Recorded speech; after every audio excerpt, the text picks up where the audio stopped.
I'm just going to pin you. There you go. Away you go there, Rob. Perfect. Thank you very much, everyone. Thank you for your time and for joining today. Hopefully I'm not part of like the graveyard shift, and hopefully I'm not interrupting anyone's lunches. So I should be with you for about 20-30 minutes, and feel free to put any questions into the chat as soon as you have them.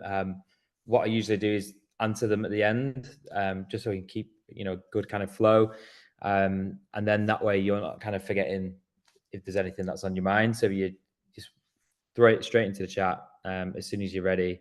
We'll answer all those later. So I'm Rob. I'm the CEO of Vulse, and today we're going to be talking about the power of personal brands. Before I kind of get into the nitty-gritty detail, I think there's always good to kind of explain why we're doing this, like what is the point in this session. And I'm not being paid by LinkedIn yet, but we are a partner of theirs. But this is more of our information and the reasons kind of why we're doing this session. I would say, personally, there hasn't been a better time in terms of being able to leverage LinkedIn. The algorithm is a lot more suited now to personal content, as we'll see later on. But it's a lot easier to generate engagement, reach, and ultimately get more from it, whether it be you're looking to build your connections, you're looking to generate sales, or new clients and things like that. It's a lot easier than it used to be. And just some statistics around kind of how powerful personal profiles are versus company pages. You'll see later on there is still kind of there is reason for still utilizing that company page, but personal profiles, employees, founders, entrepreneurs seem to get a lot more reach than the brands do. Here we are. So myself and Annika looking like we're on some kind of cruise ship. Annika can't be here today, but it will be available for other sessions, or if you've got any questions that you want to kind of put to Annika, she's always busy. I think that's the benefit of having two co-founders, is that we can kind of split our time, and she did want to be here. It's just when we're really, really busy, we have to kind of just split everything. So yeah, feel free to reach out to Annika. It's Annika Sanderson on LinkedIn. And what we do is ultimately, I've worked in the social media industry for the last kind of 16 years, and we wanted to build a platform that effectively did what we did as an agency, but make it more accessible to people. So not every brand startup founder can really afford to utilize a social media agency. So we wanted to build a platform that was accessible, but then help people to build out really engaging pieces of LinkedIn content. So that's exactly what we do. So that's kind of shows you kind of why we're here, I guess. As you can see, we're partnered with LinkedIn, Microsoft, NVIDIA, and then recently we've been part of the Turing Innovation Catalyst. So we are not an AI company. What we do is we apply AI into our features, and we'll come into those later on. I think it's always kind of important to show our journey. So personally, I studied in the US many, many years ago when Facebook first came out. So that's kind of gives you a sense of how old I am. But it was kind of the beginning of social media as we know it. And I just kind of noticed straight away, especially with it not being available in the UK, like how powerful it could be. So I came home, graduated, and then I worked in the industry for a long time, just on social media campaigns, both internally and for agencies. And I decided to start my agency. What I didn't have at the time was any money, which I would definitely not recommend. It's very hard in terms of bootstrapping that business. I think I had about £50 in my bank account. I spent it all on stupid things, but then decided to start the agency, and I spent that kind of last £50 on a website template, and that's kind of how the business was born. Again, wouldn't recommend doing it that way. If I could do it again, I'd have a plan and I'd have kind of more of a budget, but it just shows it is kind of possible. And what I did was just take all of the people I'd met over the kind of 8 years of my career at that point, and just literally ring every single one of them up and just say, is there any work I can do for you? Like, how can I help? It's pretty demoralizing. Like when you spend the whole day like getting no's and people not interested, and then kind of worked down the list in terms of the people. I had people at the top who I just didn't know that very well, and I wasn't too bothered if they said no, and then worked all the way down to the bottom of the list. And then people who I knew really well, which is kind of when you have to throw pride and ego out the window, and got my first 2 clients on that first day. So it's definitely possible. Then I actually had to build a business, which is the difficult part. So yeah, I've kind of been through it from the very beginning all the way through the kind of having no budget at all to building a global agency. We ended up working with like the likes of Disney and Red Bull, NHS, the British Red Cross. We ended up kind of pivoting in terms of becoming more of a purpose-led brand. So the brands like NHS, the Red Cross, those are the companies we wanted to work with. We felt a lot more comfortable being an agency that focused on purpose-led campaigns. So it was around about kind of 2019 where we got the idea for Vulse and wanted to create a product that everybody could access. The only problem was the technology wasn't really there. It was quite difficult to work with LinkedIn at the time, and we were kind of ahead of the curve in terms of AI. So we were already looking at content generation, as you'll see it like now. ChatGPT, obviously, like it's very easy to create a piece of content. It's not great content you get out of it, but it's very easy to create something. Where we were trying to create our own models, our own AI, we could generate a piece of content in around about 2 or 3 minutes, which it doesn't sound that long, but as a user, it's a very long time if you just sat there for 3 minutes. Whereas now, obviously, you've got ChatGPT, which can do it in seconds. So that kind of combination of the AI that we built and the things that are available now allows us to create content that is matched to tone of voice in usually a few seconds. So we've come a long way, and we started working with Manchester Metropolitan University on that, and we continue to do that. So the business was born in 2019, and then started to build out our MVP, and then obviously to where we are now with global customers, constantly kind of evolving our AI features, and helping out thousands of creators ultimately. So it's been a bit of a long journey, I guess, but we've got there in the end. One of the kind of rules to follow, I wouldn't say the rules, but the good kind of best practice, I guess, in terms of what to follow. And this is specifically focused on LinkedIn. So your personal profile is a lot stronger than let's say, if you manage a company page, whether it's your own company or somebody else's. You want to be sharing around 80% of your content from your personal profile and 20% from a company page. You'll just find naturally that your personal profile will get a lot more engagement than a company page will.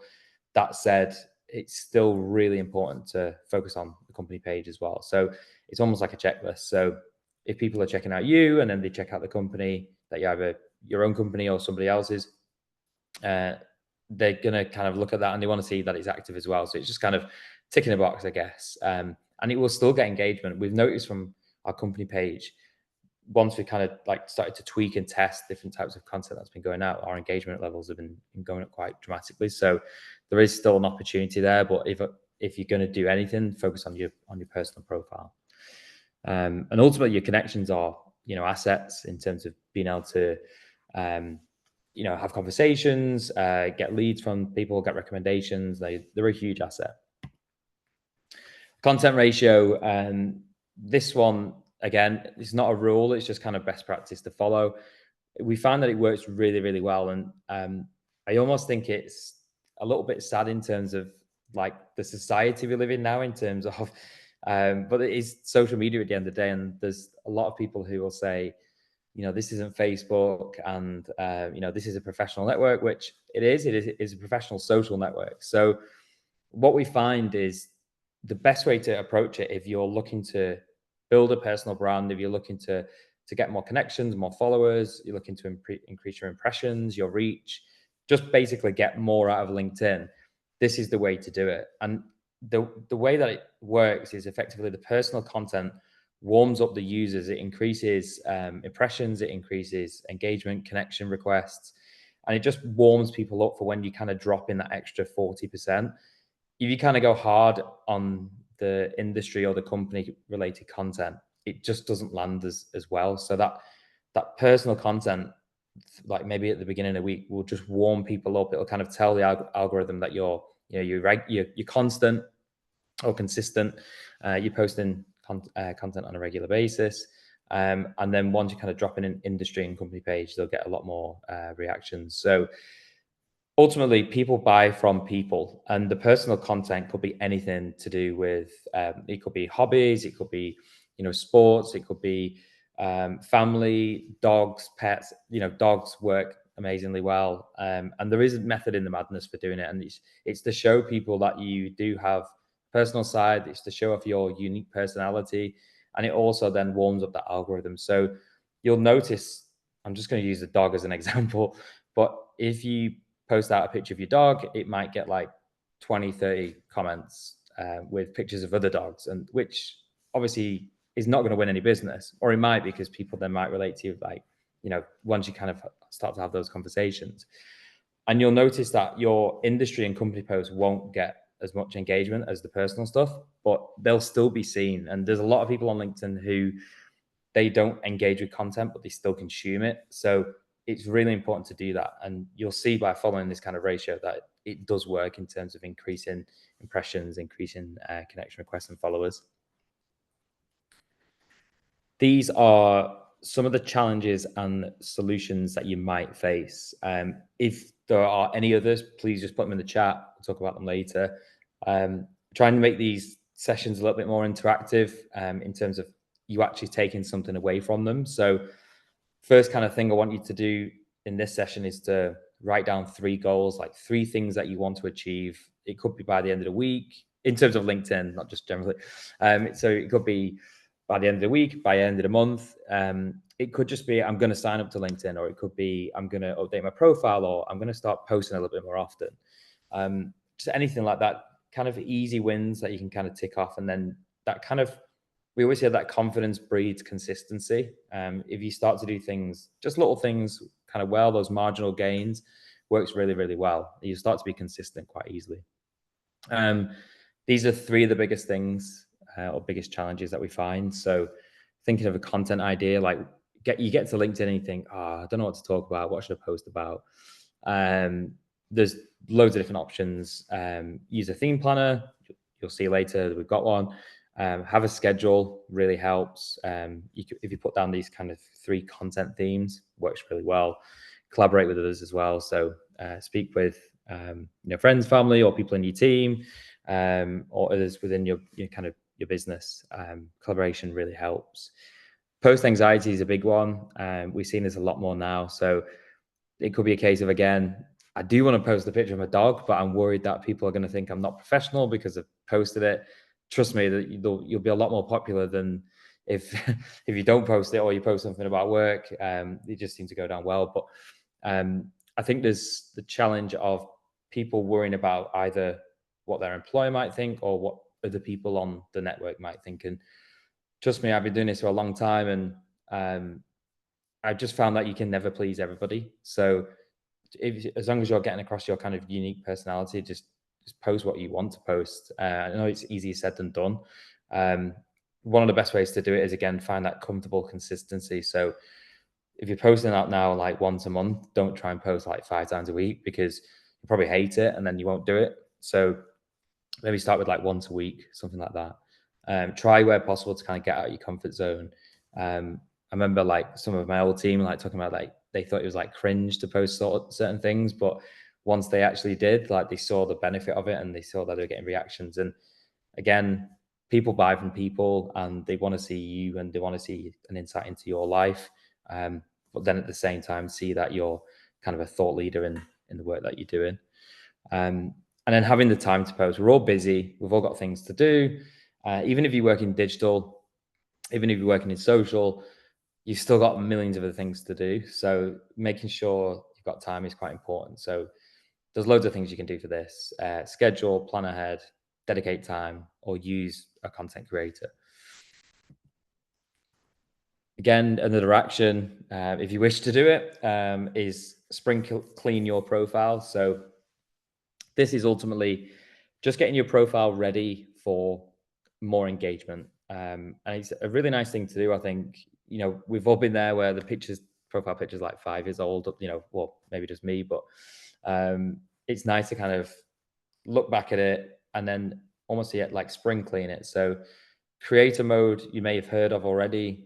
It's available to everyone now, but some of the features are pretty cool. So you might just want to check that out and just see kind of what LinkedIn can do for you. Definitely update your URL. So if it ends in a number, change it to your kind of your name, and then maybe some keywords in there in terms of the role you're doing or the kind of role you want to do, or whatever that might be, kind of the industry. It could be anything. Profile banner is a huge opportunity. It's like the first thing that people see. So again, like use something like Canva. Really, really easy. You can get templates on there for free. Make something that kind of fits your kind of brand, your ethos, and it just really stands out if you've got something that is there. And obviously your profile picture as well. Anything that kind of reflects you, up to date, if possible. And then with the bio, I always try and tell a story with mine and make a little bit of a narrative there. So if you can kind of put keywords in it, don't spam it too much, but maybe write a story or, explain kind of your background, what you're doing now, and then put kind of keywords in where they kind of fit. So if you haven't done it already, definitely, check out your profile, dust off the cobwebs and update it. And once you've done that, you can do all the fun sort of stuff. So this is around kind of best practice for building that personal brand. So again, another action here is to write down 3 themes. Now, these themes will be pretty key in terms of the content you're creating. So 3 really easy themes to follow are, again, just kind of going back. Theme 1 could be personal, theme 2 could be industry, theme 3 could be company. So 3 themes, like straight away off the bat, very easy to understand. Personal stuff. So like, what personal stuff do I want to share? I want to share that, I've got a dog, or I like rock climbing. I don't know why I use rock climbing. Apparently loads of people into rock climbing. So yeah, you might do that, or just anything you've achieved. You might have, run a race for charity or anything like that. Just anything that kind of gives an insight, or if you're doing something, outside of work, it's a side project, could be that. It's anything really easy. Industry is really important. So it's like thought leadership things. So what can you talk about that shows that you're an expert in that industry? Those work really well. And again, you might not get huge amounts of engagement on it, but people will see it. And if you're doing consistently, they'll think, oh, that person is an expert in X. So they come back. And then the company. So talk about your business, for example. And then it could be anything that's happening within that. So any kind of updates, any changes, anything exciting, any new hires, anything like that. It works really well. So that just shows you how easy it is to kind of create 3 themes. They don't have to be those themes. They could be anything else. It could be, one could be talking about it could be based off your ethos within the company. So we've got like, like passion, diversity, equality, there's lots of different kind of elements to the ethos, but those could be your 3 themes if you wanted to. First one I'd say in terms of best practice is developing that authentic voice. So just standing out as who you are, and sharing your personal values, your personal thoughts. I think it's really important. And when we say like using break case studies and brands and individuals, it's not necessarily copying them, it's just taking inspiration from them. So if there's a brand you particularly like, or there's an individual, you might want to take some inspiration from the content they share. It's quite easy to do, and it kind of gets you started and builds that confidence again. And again, all about consistency. So try where possible to keep going. Even if it's just like once a week, just build it into a schedule, and just keep it going, because the algorithm is very quick to forget. So it will kind of forget you quite quickly. I notice if like you go on holiday for a week and then you kind of switch off, you come back, the engagement drops massively. And that's why consistency is quite important. And you can kind of get around that with scheduling.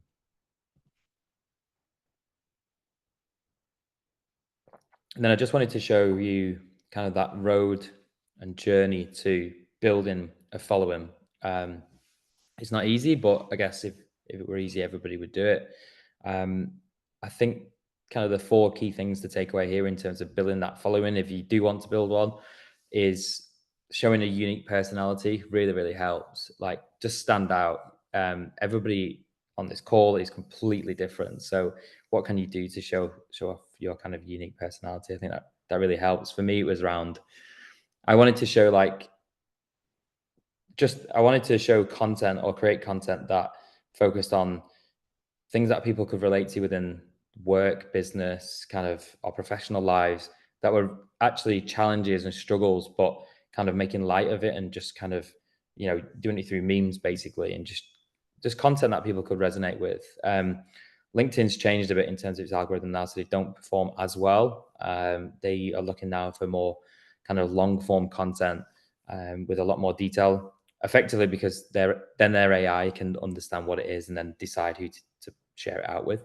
That's the only reason why, but it did work a few years ago, and it did help massively.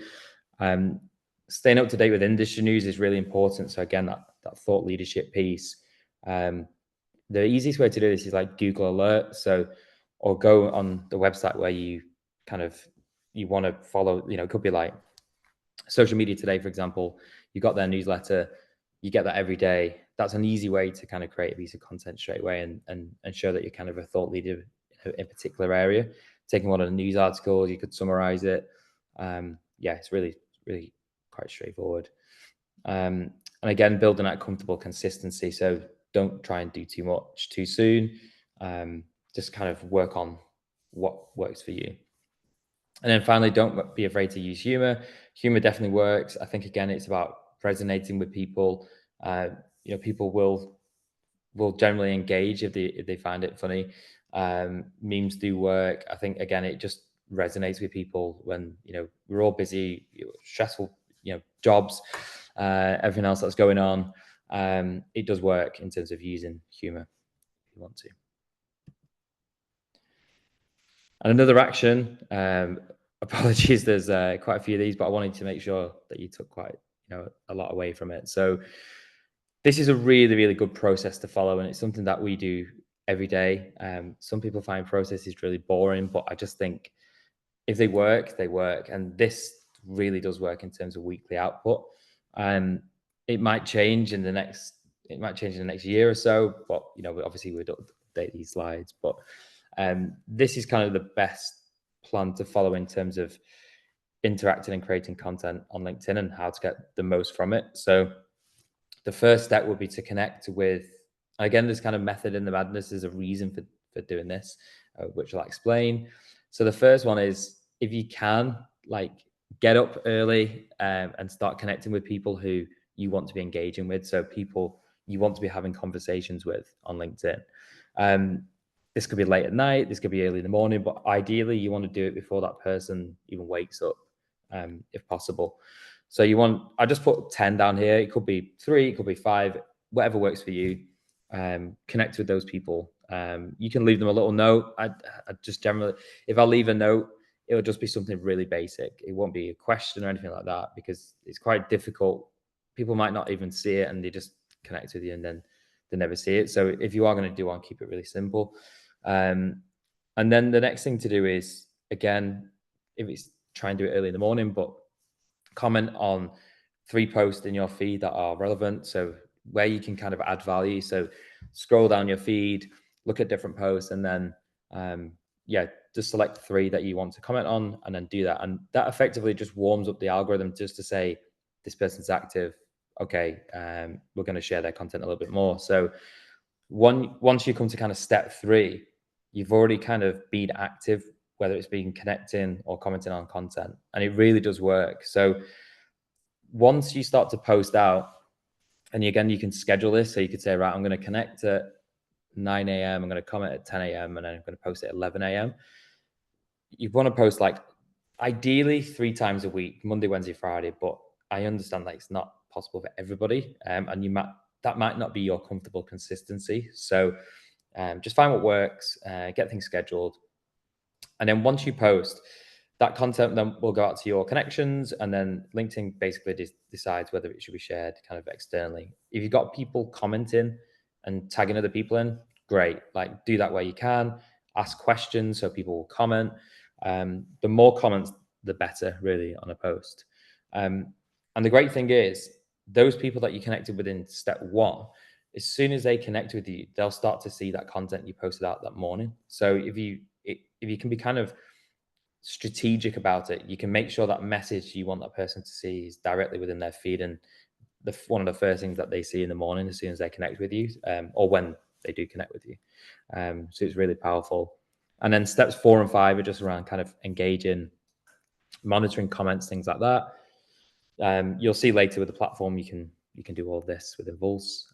But yeah, make sure you're kind of liking all comments, replying kind of as soon as possible, where you can, or just make time and do it all in kind of in one go if possible. And then obviously easy action here, just follow this plan, and we'll make sure you get all these slides so you've got this as a resource. Just kind of coming to an end in terms of guidance, but I wanted to provide like a personal checklist. Some of these might not relate, but it's a good kind of tick list to have. And it kind of sums up kind of what we've been through previously. So first one is obviously identify 3 key goals, like what do you want to get out of LinkedIn? By doing that, you can then work through the process, and then end of every week, every month, you can then say, have I done this? Yes, great, tick it off, and then kind of revert back to your goals. Spring clean your profile, pretty easy one.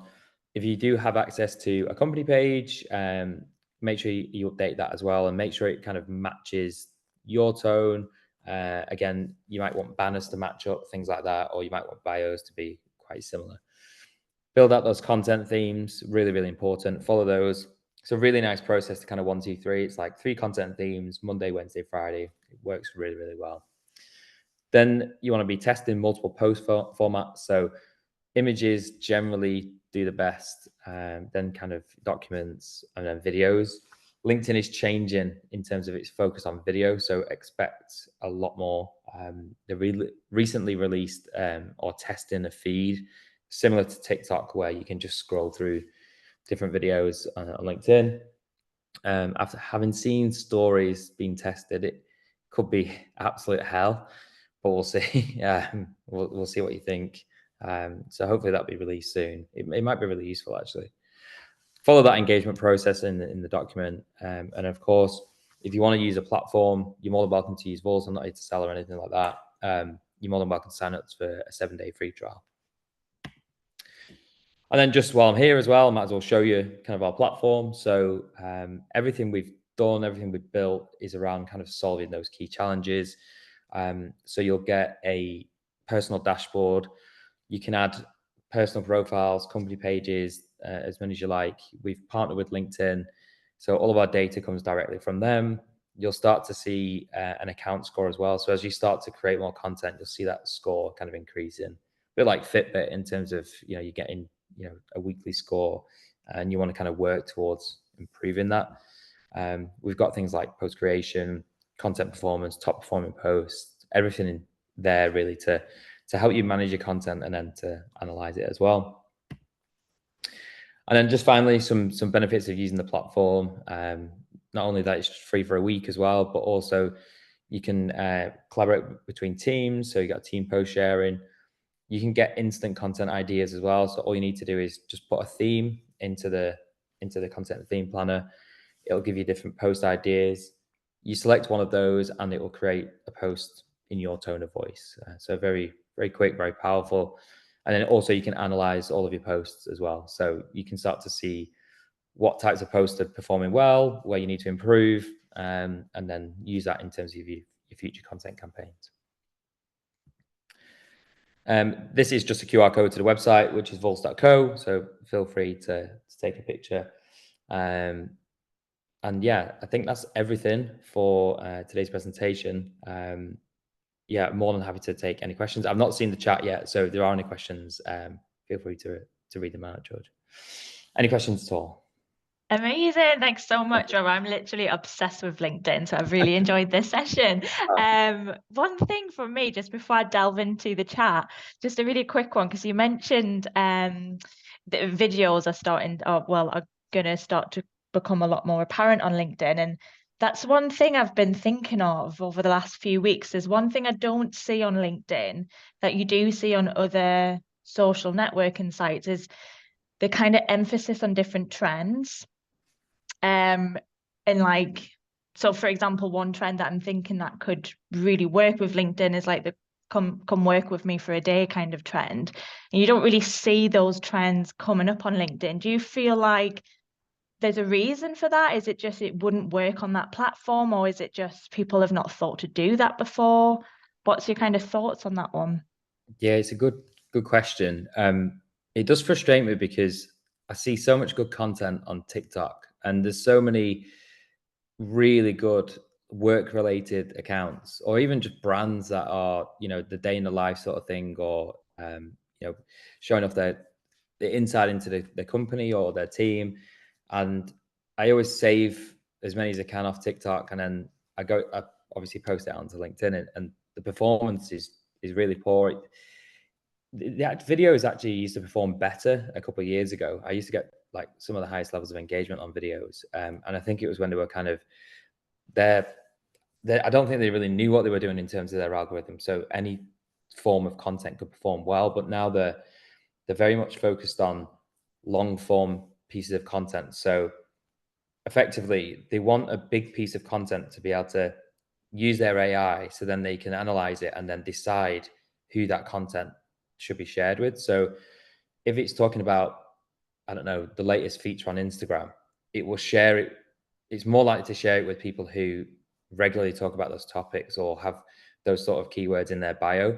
And I just think video, maybe they just haven't caught up yet, but you can tell that they are obviously testing that with that feed. So I definitely think it's worth, maybe if you're posting, in a weekly schedule, maybe just trying a video a week or every couple of weeks and just seeing how it performs. Don't expect miracles right now, but it's definitely going to change. I feel like we're on the verge of seeing that, especially now they're testing that video feed. I think video they have to adapt, and I think it's going to become a lot more apparent in feeds. So yeah, test it and then just kind of wait and see. And I imagine there'll be a lot more of it. I can see it kind of becoming almost like a TikTok feed. Yeah, really interesting stuff. Amazing. Okay, we've got some people with their hands raised. I'll go to the hands raised first. So I think Adam, you were first. Hi, Rob. Thanks very much for speaking today. It's been really useful. I've got a question, and this actually was raised in a previous session, and but it's still quite relevant. I've noticed sort of everything you said implies that it's sort of focused on one particular company, for example, or like what you're doing. But if you have like two different roles, quite different. So, for example, I'm a children's illustrator, but I'm also looking at really trying to get into the digital marketing in some way. How would you manage that? Because I understand you can't have two separate profiles.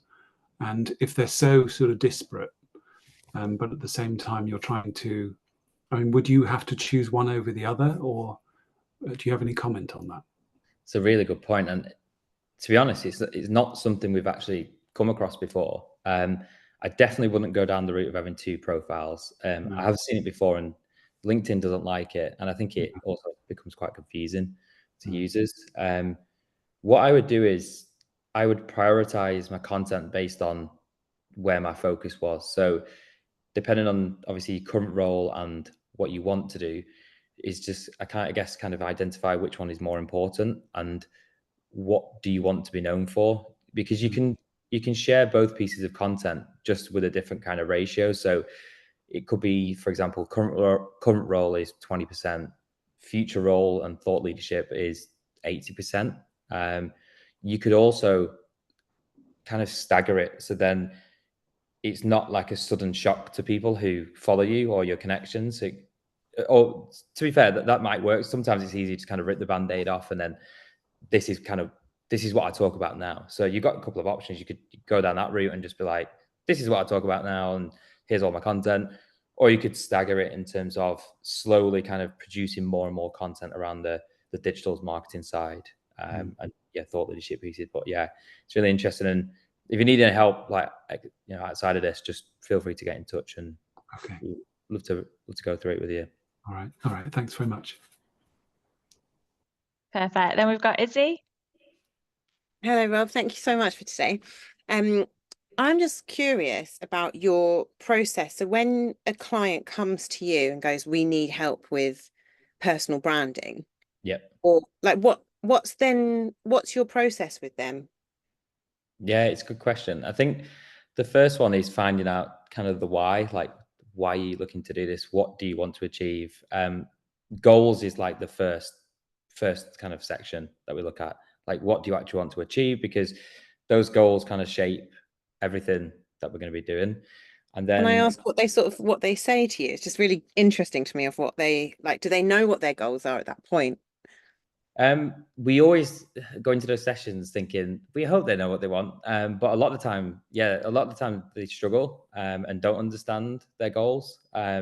So obviously you can give examples, you can use case studies of people who, well, this is what we've done with other clients. These are kind of metrics that we would expect you to be looking at, measuring over like a campaign period or each week or each month. So goals is the first line. What is the reason for doing this? Like, what is the end result? And obviously the majority will be, I want to generate more business from a company, or I want to get, brand partnerships or things like that. So at least we have something then to work on and quantify it. And then the second one is usually around audiences. So looking at who do you actually want to be getting in front of. With LinkedIn, it's a little bit different. You've got to be a little bit more subtle in terms of the content you're creating, but there's a really nice, subtle way of doing it. So when you are creating pieces of content, people might not be able to see it, but it's very much catered for particular audiences. And that comes down to your connections as well. So if I'm going to spend time connecting with people, I want it to be the people who I want to be having conversations with. There's people who ultimately are part of that goal at the end of the month, every week. And then the next one would be around content. So what content fits those audiences that is going to help achieve those goals? That's usually the process that we would go through. Amazing. Thank you so much. No worries. Beautiful. I've got some questions in the chat, so I'm going to go there and then I'll come back to the hand. So Nigel's asked in the chat, for the company theme, what would you talk about if you're not employed in the industry? So I'm assuming that's the industry that you potentially want to be employed in. Yeah, you could mix it in with industry. It could be a good one is case studies. So like using brands as case studies. So I get sick of it, but people always use like Ryanair and Aldi and all these brands, and it's a lot. Personally, I think someone needs to shake it up and show a different side and show the brands that I'm just ranting now, but show the brands that like have £10 a month of a budget and don't have millions of pounds. But yeah, you use a brand as a case study if you're not already working for a particular company. Industry stuff is really easy, obviously. Well, not easy, but it's easy to access in terms of that information. So any kind of website with the kind of industry you want to be working in, they'll have news articles, and then looking at the way that other people have done it. So what companies are doing in terms of their digital marketing campaigns, for example, and individuals as well. Individuals are great to kind of feature because they're more likely to respond to you as well, rather than a big brand, for example. So yeah, you can highlight other people who are doing things really well. It does help. I hope that answers the question. Amazing. Perfect.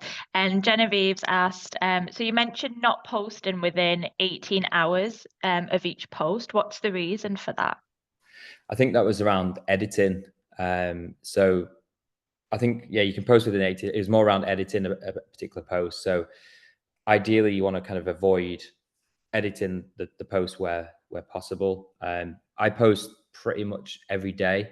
I actually find that sometimes I'll post twice in a day, because I'll find that if one post does really well, the next post gets less engagement because LinkedIn is still pushing that previous post, and it's like vice versa. So if one doesn't do too well, I know that the next post is, so then I can kind of change my content strategy with that. So I'll usually put my content that I think isn't going to perform as well towards the end of the week, because kind of people are winding down the weekends, those sort of things. Whereas the good pieces of content are in the middle. So yeah, you can still be posting every day. Just try and avoid editing where possible, and make sure links are in your comments as well.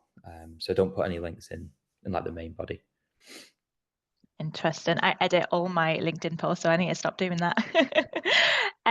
Rachel, you've got your hand raised. Yeah, thank you. Hi, Rob.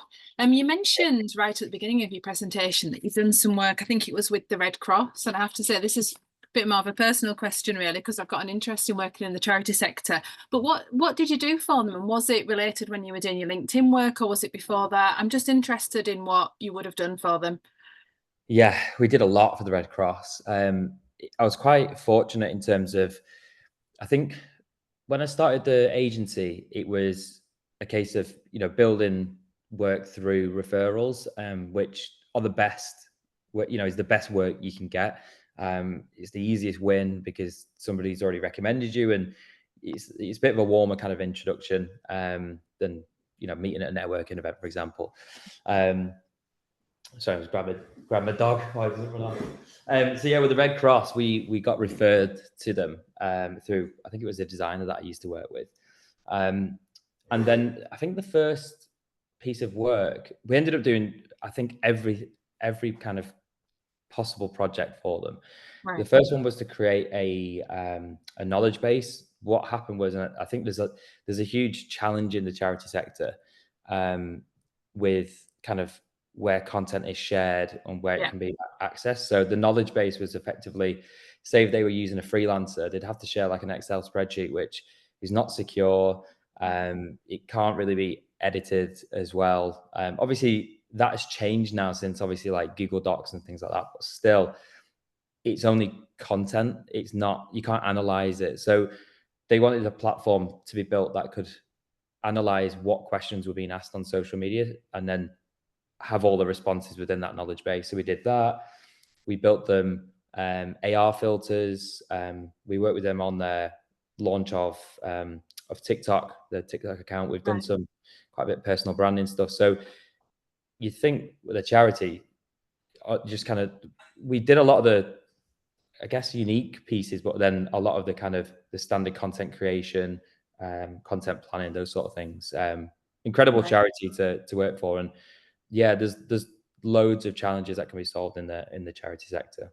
Yeah, so it was sort of really building what the Red Cross stands for and things on their social media profiles then. Yeah, so initially it was more a case of allowing them to have access to all of their content or be able to provide it to people in a secure way. Right. And for them to be for teams to be able to access the right responses, because they were spending, if you look at the Red Cross accounts in particular, especially on Facebook, and we all know what Facebook is like. I remember one member of staff, there was one advert and there was 1,000 comments on one ad. And that person had to go through all of those ads and respond to all of the comments. So making their life easier in terms of, here's the correct response for this particular question. Usually it was, how much does why did your CEO earn so much? I think that was like the top question that got asked. But yeah, just making it easier in terms of content creation. Great, thank you.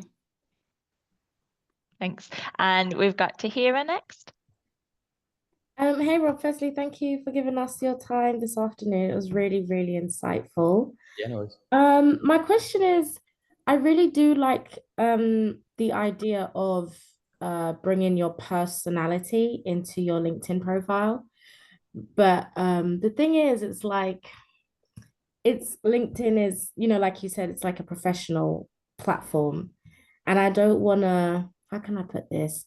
No one wants to cross the line on LinkedIn or kind of know where the boundaries are. So it's kind of like, it's hard because what may be, not that serious to you, other people may find it to be like a bit overbearing or just a bit, just not fitting for the platform. So I was kind of wondering how, because I still want to feel like I can be myself. but at the same time, obviously keep it professional on my end. So how would you say I could go about kind of making content that reflects my personality but still remains, within the LinkedIn, I guess, vibe? I don't know. Yeah, to put it. It's a great question. It's a huge challenge. I think just personally, I think getting over that kind of that post anxiety, I guess. One account I would recommend looking at, going back to the Red Cross, actually, is a lady called Nana Crawford. So Nana Crawford, and she was previously the marketing manager for the Red Cross, and her content now is you not what you would expect to see on LinkedIn, and I absolutely love it. And it just, she went from being in a very, very corporate job, even though it is kind of marketing and social, to kind of really coming out and just, yeah, this is who I am, sort of thing. Like, I don't care, and I absolutely love it. It's amazing, and to see that kind of journey, I think was really nice. And I think you kind of just do have to get out of your comfort zone. When I started doing it in terms of like posting memes and stuff, like I never posted anything like that. If I had any doubt when I looked at it, I thought, is this going to upset someone? If I had to think about it, I didn't post it because I thought, well, it might. But then I found that you could post on LinkedIn that you're going to give away £1 million to one person, and somebody would comment, why are you not giving away 2 million, or why is it only just one person you're giving it away to? And things like that. Not that I am giving away £1 million, I wish, but you'll just find that you can't win every kind of battle, and you should just be kind of, you're proud to share that content. And I know that's easier said than done, but I would just test it. Share what you think is you want to share, and you'll be surprised like how many people are supportive, how many people will actually be your champions. There might be the odd kind of weirdo here and there that doesn't get it and doesn't agree, but you're going to get that anywhere anyway. So I would say just get out of your comfort zone, share that unique personality, and I think you'll be thankful for doing it. It definitely does work, and then I think you'll feel better for doing it as well. Perfect. Thank you so much. No worries. So sorry, I just got distracted by Nana Crawford's LinkedIn there. No, it's She's great. my hero. It's a really good profile. Yeah, amazing. Thanks for sharing that. If you like Samba Dancer, then she's the one. She's the one for you. Amazing. She was very much, I think she did it while she was still at the Red Cross. So it was kind of like, well, this is what I do, and not everybody knows. I think that was the first thing, was like, oh, I do this in my spare time. I think that was the biggest hurdle. But then, posting that while you're in a kind of a very serious corporate role. Now she's moved on, it's a little bit easier. But yeah, I think she's a great kind of case study, I guess, or like a good example of inspiration. Amazing. Yeah, I really resonate with that, actually. Fantastic. All right, have we got any other questions? I've just gone through the chat and I can't see any others in the chat.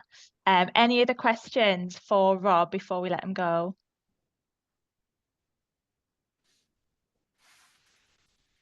Feel free as well. Our email address, I always forget to put this on the slides, but it's hello@vulse.co. Obviously, you can get us on LinkedIn, so you can message the company page. Feel free to connect with me or Annika. Let's have Annika.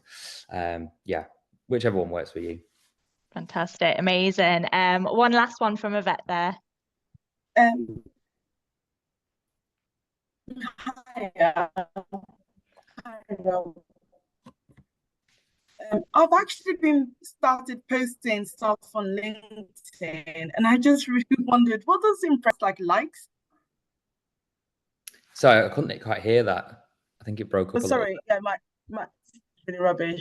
I was just wondering, I've been posting quite a few stuff on LinkedIn for the past week or so, and I'm getting impressions, but what does that actually mean? Does that mean people are seeing this stuff?